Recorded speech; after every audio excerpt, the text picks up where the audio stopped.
1, 2, 3, 4, 5, 6, 7, 8, 9, 10. Royal Blue Podcast sound check. Post-match reaction. Everton 2. Fulham 0. Sound check. Royal Blue Podcast 1, 2, 3, 4.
Hello and welcome to the Royal Blue Podcast. It is the post-match reaction show with me, Ian Croll, and Tony Scott. We're here to talk all things Everton and Fulham, a 2-0 win for the Blues, a much-needed win, an important 3 points ahead of the international break. Tony, before we speak to our audience, ask for the questions, and just a quick word for our sponsor.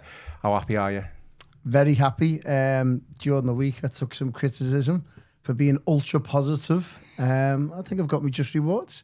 Now, joking aside, I thought it was a very impressive Everton performance, workmanlike, and one we badly needed, judging from where we were in the league. I say that because I think Everton are just going to fluctuate this season from 15th to 10th to 8th, maybe even 7th. I think if you look at it tonight, Everton sit in 11th position, 4 points off second in the league. Yeah. And you think about the games where Everton could have taken more points. Aston Villa at home, battered Villa, somehow got away with a draw. West Ham at home, even Sunderland on Monday night. The game should have been put to bed.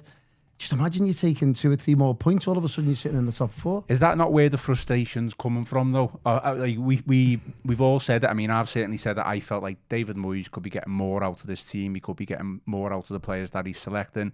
He could be making a couple of changes here and there. And what you're saying right now, how far away we are from the top of the table. Obviously, we're not too far away from the bottom as well. I don't think we can get too carried away just because we beat Fulham.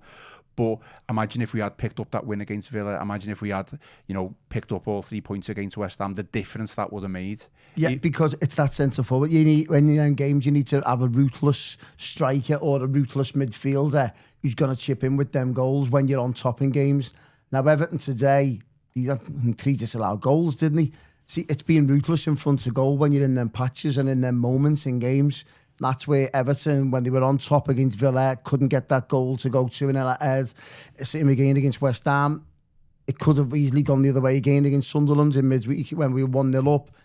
Again, Barry misses that chance to go 2-0 up. There's another 2 points on the board straight away. So it's having that ruthless centre forward in your ranks. And I think that's what the key difference is, why we're 11th tonight and we're not in the top 5, them 2 or 3 points is where a better winner Barry finished one of them chances and we're sitting there. And I'm open, obviously. I was very impressed with Thierry Barry. I'm sure we'll talk about his performance today. But yeah, there's loads to be positive about, really, really is. Yeah, we're sitting there in 11th position. It doesn't look rosy as in terms of league position, but it's a good workman-like Everton performance. Just walking out the stadium today, seeing it on a winter's evening, thousands of Blues designating towards the city centre. I'm sure they'll enjoy the post-match bevy tonight in Liverpool city centre. Yeah, absolutely. I mean, there's a comment here which I was kind of going to bring up, and I completely agree with that. I don't know if you can see it on the screen. Yeah. It's not there. But Mark Foster says, there was no real outstanding player today. However, everyone pulled their weight. And I think that kind of coincides with what you were saying, the workman-like performance. My player ratings, which I put on the YouTube channel, no one really as massively stood out. The overall player that stood out for me, I've given Michael Keane an 8. I thought he was tremendous. I thought his goal puts him over for an 8. But there's a lot of 7s and there's a lot of 6s.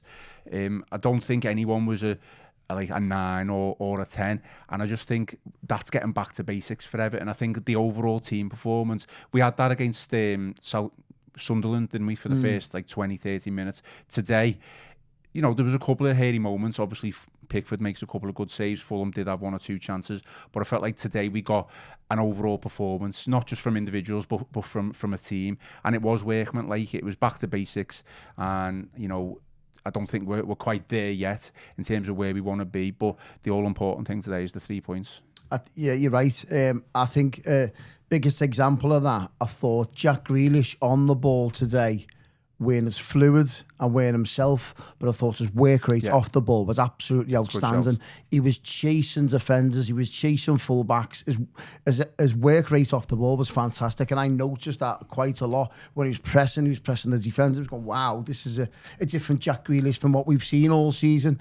It was a type of game where Moyes has probably said to the team going out today at 3 o'clock, right, this is a roll your sleeve stuff. This isn't about looking pretty on the eye, because to be fair, we've looked pretty in games today throughout the season, and we haven't got our end products. So I think it was about rolling your sleeves up, all given 10 out of 10 workman-like performances, and you'll get the job done. And Everton got just the rewards. They were by far the better side today. On another day, they could have been 3, 4, 5 out of sight with the disallowed goals for offside. I thought Thierry Barry was outstanding, and the reason why I'm saying the outstanding were because it's very rare that we've seen for a while link-up play for Grealish, for a Juice Biol, for just a guy, for Iliman Ndiaye. Thierry Barry, when the ball went up, it either stuck or he was turning defenders, or he was passing it to an India. He was linking up play superbly.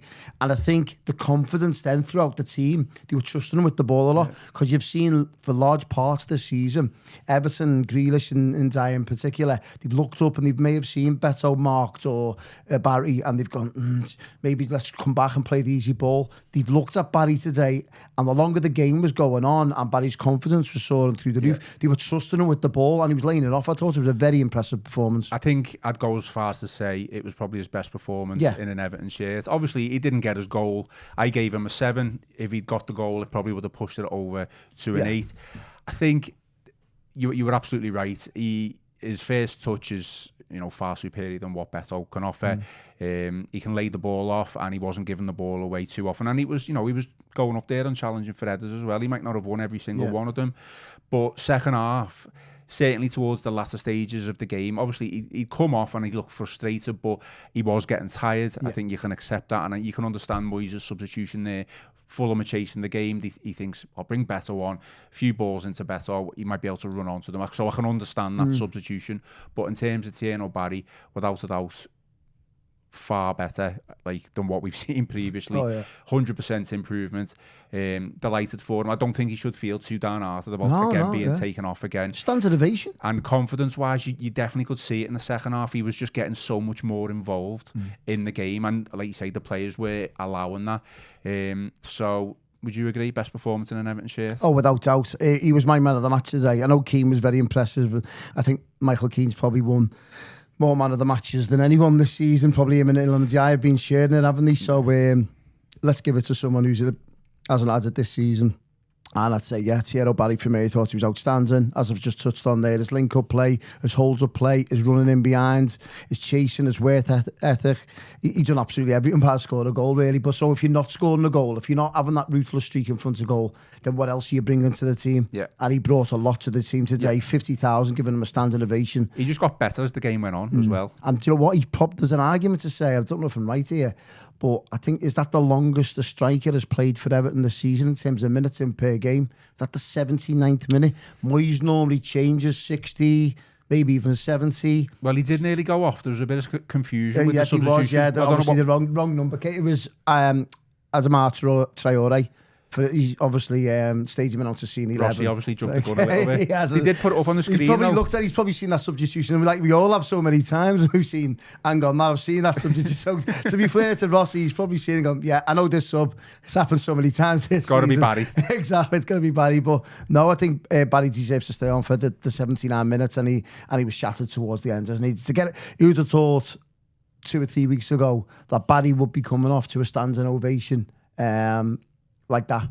We never seen it coming. It just goes to show perseverance, work behind the scenes of Finch Farm, attitudes, application, and working super hard for the team. And then it gives that confidence for the rest of your teammates to pass the ball to you. I mean, he did look frustrated going off. He certainly looked frustrated when there was the confusion over the substitution. And like, I get that, because I think we were all thinking, why is Moyes doing this? But obviously, again, go back to the confusion. What I did like was when he was going off and he was kind of head down, even though he'd had this, really good performance. Idrissa Gana Gueye ran over to him and just said, keep your head up, lad. Yeah. You've done well here.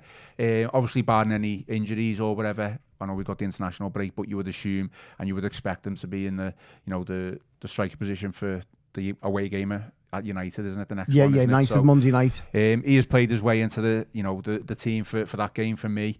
James Garner, right back. I've been calling for it for weeks, and this is no criticism of a Jake O'Brien whatsoever.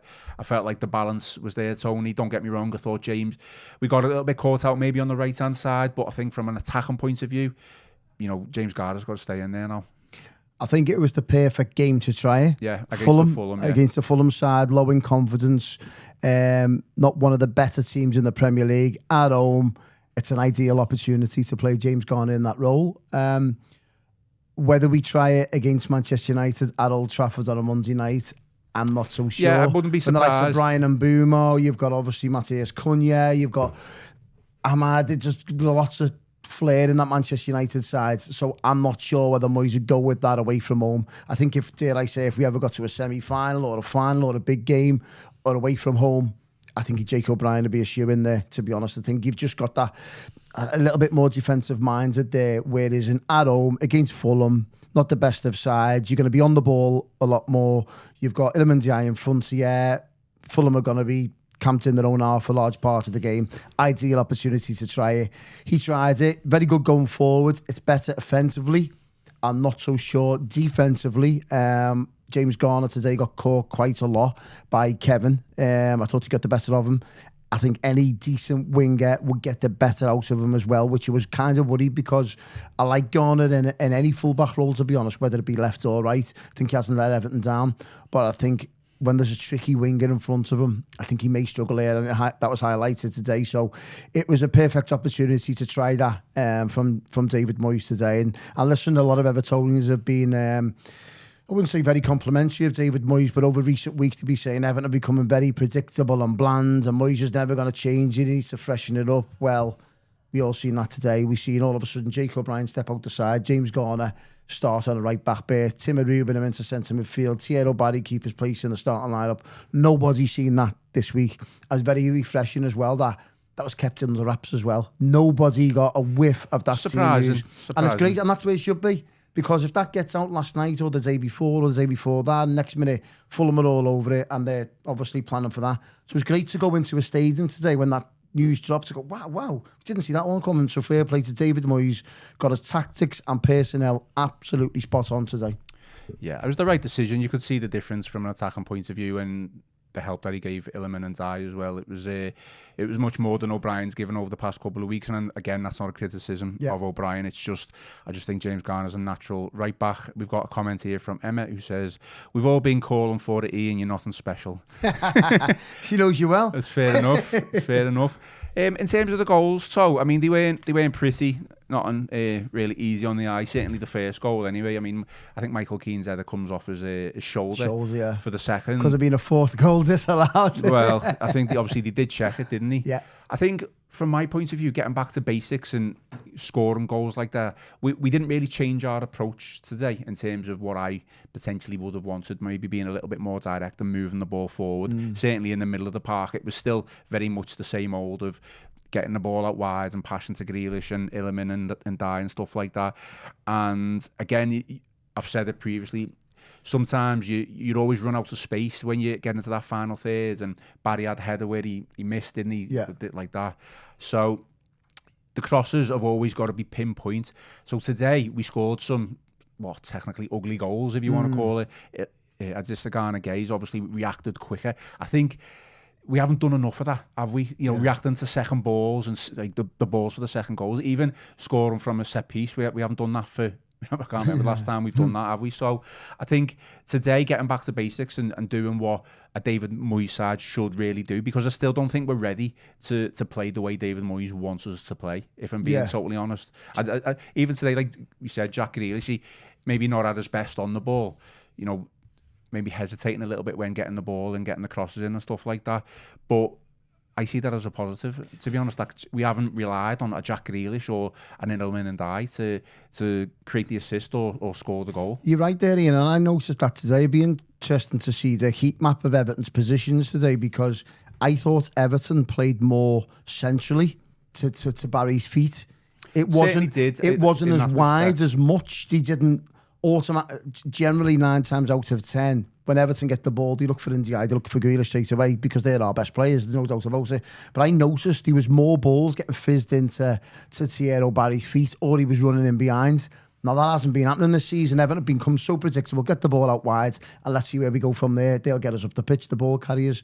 But it was interesting today that when Everton did get it, they had that as an option, but they also had Barry through the middle as well. So as well as playing around the team, around Fulham, they were playing through them as well so many times. So I thought that was a good ploy from David Moyes to actually try and visit to Barry's feet, turn and run in behind. So it's a great to have that option. We didn't look as predictable today as in terms of like getting it out to Grealish and Ndiaye. They were fizzing it into Barry's feet and he was keeping hold of it. So that was a big thing as well. When your centre forwards can keep hold of the ball, or at least win a foul or get in behind, it gives you a focal point, so you've got options. You can't just become a predictable team with relying so heavily on Grealish and Ndiaye. No, listen, the hold-up play from Barry and his layoffs was there, and obviously that comes from a central position. I think what I'm trying to say from that point of view is eventually it would, if he'd lay it off, it would always go to the wide players. I'm talking about playing balls in behind into the channels that he can run onto. Yeah.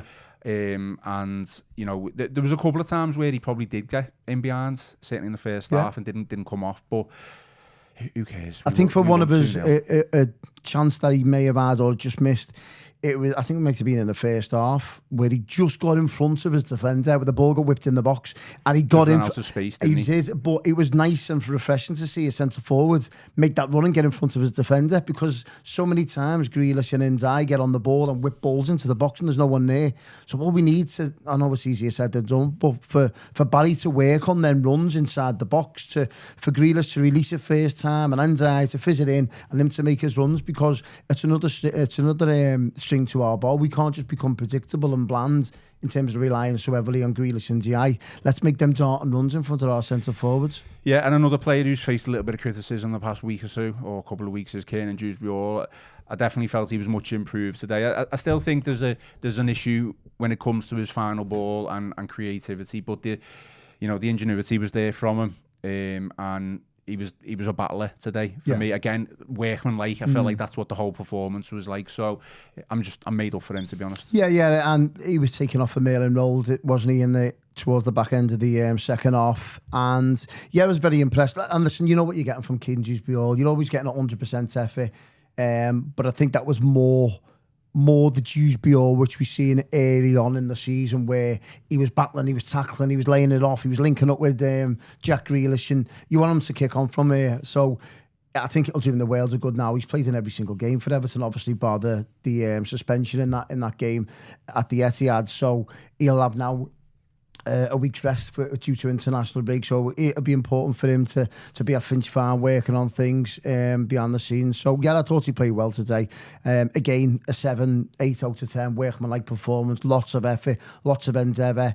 If I'm being critical, I'd want him to let fly a few times. He's outside the box. He tried to with his right foot, didn't he? I mean, always left-footed. He's just standing up on, isn't it? But no, I thought and we're hoping to see that from Grealish. I think we've seen it towards the end as well, where Grealish let one fly and it was a shot on target. But yeah, he was, I think, as you touched on there, Ian, I think nearly every single player was a minimum 6, 7 out of 10, where they all give their all. Yeah. And that was enough to edge you over the line against I don't want to say a poor Fulham side, but it's a side that are struggling. So it's massively important that we take advantage of that. While we're at home, it's a much important win, gets us back up there in terms of league position, and it also goes into the international break as well on a high. That's 3 times this season that Everton have took points before the international break. Wolves, Palace, and now today going into the international break on a high. Lots of positives to look forward to. And what would have been worse, imagine if we hadn't have picked that win up today and it would have been a negative result. You would have then had a good week's international break to stew over it. And then Everton would have been playing on the Monday night. So you would have had another week's block of fixtures. Everton could have easily been other teams could have picked up points. Of course, Everton could have easily been in the bottom 3 by the time they played Manchester United if they hadn't picked up 3 points today. But now we're mid-table, looking up, 4 points off second in the Premier League is unbelievable. Considering we're a team in transition, we haven't got a centre forward that's flying to the back of the net yet, so there's still lots of positives. I don't think you can underestimate how important it was to pick up 3 points today, like you say. It was so important. I mean, let's comment on another individual. I guess that James Garner moving over to right back resulted in a slot available for someone to come into the midfield. Moyes went with Tim Idabumam. I felt he always seems to start games well, Tim, and then kind of just fades a little bit, and I can see why Moyes brought him up, because there was a point where he did give the ball away in the second half, so I understand why Moyes made that substitution. But how did you assess his performance? Again, he was probably the likes of Mikalenko and others that what they lacked in quality, they made up for in effort. Got about the pitch, got a foothold of the ball when he did. But again, you're looking for a little bit more from him. Ruben is built to play in the Premier League. The size of him, the position he's in, you'd expect him to be galling up and down the pitch, getting your team forward, winning the ball back. Interestingly, obviously, I thought his midfield partner of Adjusagay, I thought that was probably the best I've seen Adjusagay play for the past few weeks. He's done well. Guy has looked leggy in games, especially at Sunderland and obviously against Tottenham. He's just looked off it, but I thought he was back to his best today, Guy, especially in the second half as well, when you need him to roll your sleeves up, where you're 1-0 up and you think, well, hang on, Fulham are going to come into this. He was winning that ball in key areas of the pitch in front of Tarkowski. But that's what his strengths are. He's never been fantastic on the ball. If anything, he's always given the ball away a large part of the time. So that's his big strength. When the opposition have got the ball, winning it back and just laying it off. That's why he's better as the number 6, like the holder, really, I think. Oh yeah, listen, and I think you ask Michael Keane and James Tarkowski, I'm sure they'll second that as well. They love him in front of the back 4. It makes their job look a lot easier. Is there a bit of confusion then, do you think, now that Garner's moved over to that right-hand side? Because I think there's a bit of confusion between Garner and Gay of where they're both actually playing at this when they both play in the centre of midfield. I don't think we'll see James Garner in that right back berth at Man United. No chance. I think it'll be horses for courses. I really do. I think when we're playing at Old Trafford on Monday night, you'll see Jake O'Brien back in there. I think, to be fair, I don't think many managers would be more adventurous putting the centre midfielder in that right back, considering you've got a very astute defender in Jake O'Brien. Yeah, albeit he's not a right back, but he's more defensively minded than James Garner. And I think in big games away from home, and I think even in games where, I don't know, we've got Newcastle coming up in a couple of weeks' time, Hill Dickinson, haven't we? I wouldn't be surprised if we see Jake O'Brien there at right back as well. I think it'll be, again, horses for course. If we've got Burnley or Wolves at home, I think you can easily play James Garner there because you're not going to be trusted. You're not going to be asked many questions from an offensively point of view. But I think defensively, Jake O'Brien just brings that more solidarity to the back four for me. I understand what you're saying, and maybe you just thinking what David Moyes will do. I just think James Garner there gives that defence a lot more balance, and obviously O'Brien's going to have a little bit more physicality and they're going to be a little bit more solid from a defensive point of view. I don't know. It's hard pressed to change a winning team, regardless of whether it was Fulham and then moving over to United. I've been calling for it. I know Emma said we've all been calling for it, but we have all been calling for James Garner on the right.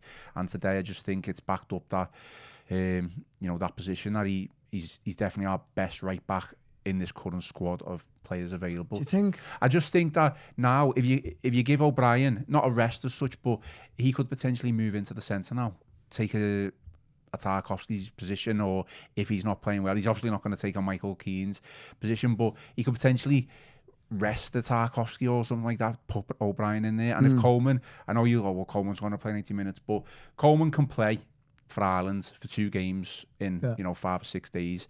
So I just think it's about getting that balance right in the side. I wouldn't be surprised and disagree with you what you're saying, but I think on that basis, Garner should stick as the right back. Would you not be concerned the fact that Kevin today got the better of him in terms of a 1v1?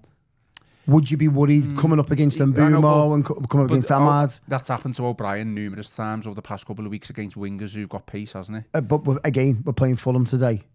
Can you only imagine if you're playing against a better quality player? We played a West Ham the other week and he had a torrid time in the second half. He did, to be fair, but large parts of the season and all last season since David Moyes come in, not many have got past him. I think I could probably name 1 or 2 games where he's looked a bit shaky.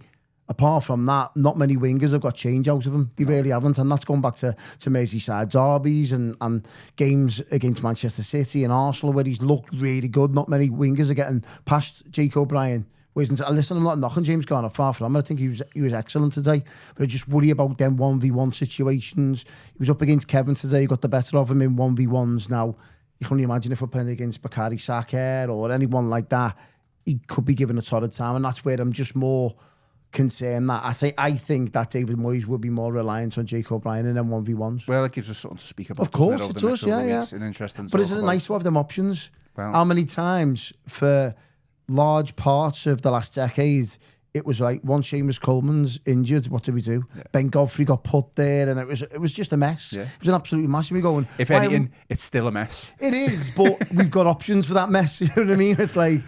It is. We've got James Garner can play there. You've got Jake O'Brien can play there. You've got Seamus Coleman that can play there now. And we haven't even spoken about Nathan Patterson as well. So you've got options. It's the left-hand side where we haven't got options. That's the big problem. Sure, we'll talk about that in a later day. But just before, obviously, we forget, I thought it was a big moment in key games, in the key moments today. Jordan Pickford. Oh, 2 fantastic saves. 2 brilliant saves. The first one with his leg. When it's 1-0, then fine margins in games. Fulham get that goal. All of a sudden, it's 1-1. That ground becomes nervous. It's a different 20 minutes altogether. That's why he's England's number 1. That's why he's one of the best goalkeepers in the Premier League. He saves them time and time again. He's saving Everton. Big key moments in games where he's getting Everton over the line. He saves that. Everton go down the other end and win the game 2-0. That's why he's England's number 1. That's why he's one of the best goalkeepers in the Premier League. Big moments. And there was a moment in the second half where I think Joe was speaking to Joe Thomas next to me, and I looked at the South Stand and it was absolutely bouncing. They were all singing the Jordan Pickford's Dynamite song. And it was, as I was walking, obviously, down past the Bramley Moor pub, walking down Great Howard Street, and all obviously the bars and pubs are all singing that Jordan Pickford song. I'm sure they'll be singing that long into the night in Liverpool City Centre. Now, he saved us so many times, and he definitely did today. The first save there with his legs was fantastic. Let's finish off, with the NordVPN man of the match. I think you maybe have given it away of what you were saying there before, but who are you going to go with? Well, I think Jordan Pickford hasn't put a foot wrong. Clean sheet, saved Everton, distribution was brilliant. I think there was a pass in the first half where Fulham were camped in Everton's half from a corner, and Pickford's right foot found Ilimandiai and Everton were in on goal. That was just the distribution alone. I thought he was coming for set pieces really well as well, commanding his box. I thought there was big saves from him, so that you could easily make a case for Jordan Pickford to be Everton's man of the match. I thought Michael Keane was solid as ever again. Arguably, being Everton's best player this season. I think apart from Ilimandiai, I thought he's been absolutely brilliant. Ndiaye and Grealish had quiet games today, but they were workmanlike. They've done the ugly side of the game, which I'm pleased to see that they've got that other side to it. And that's why I think it'll probably go unnoticed. The likes of Tyler Dibling and Charlie Alcaraz never came on today.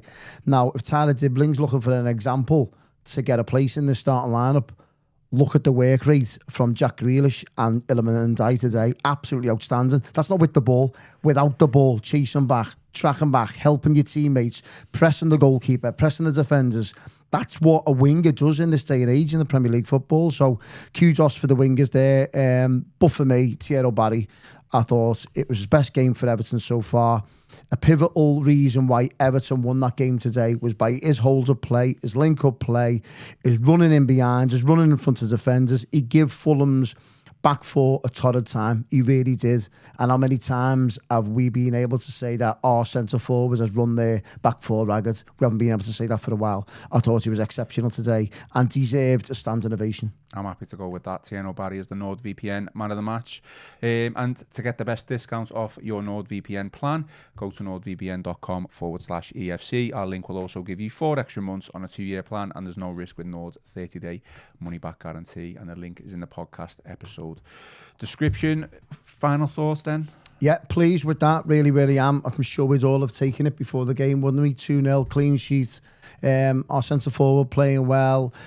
Loads of positives. Again, it's just like we're all coming out the stadium. It's like there's loads of Evertonians. They've all had a drink. They're all singing Everton songs. And it's like something probably never have dreamt of 12 months ago, would we? We're all obviously in a good place on and off the pitch now. Lots of positives. And again, it was like a different type of Everton performance today. I like that because we've played well in really good patches this season to like easy on the eye, exciting football. But that was, dare I say, like a David Moyes throwback performance. That was workmanlike. That was roll your sleeve. Battling performance. It was, yeah, and you can't have enough of them. And you'll need them throughout the season. That's what you needed today. I think a lot of us, when we were going through the turnstiles, were saying, do you know what, just about the 3 points today. Forget how you play. If you play well, it's a bonus. Everton battered Fulham today. On every metric, they were by far superior than Fulham. Really, really was. Moyes got a tactic spot on, personnel spot on, substitution spot on. Absolutely everything about it was proper Everton today as we leave our world-class stadium. We're sitting there mid-table, looking up now at the teams above us to catch. Absolutely. Delighted with the win, delighted with the 3 points, and already can't wait for football to be back after the international break. Okay, that is all for today's Royal Blue post-match show. Please remember to give us a like and subscribe to the channel and drop us some 5-star reviews on Apple and Spotify. Enjoy the night, enjoy the rest of your day, and I've been Ian Croll, joined by Tony Scott, and this has been the Royal Blue Podcast.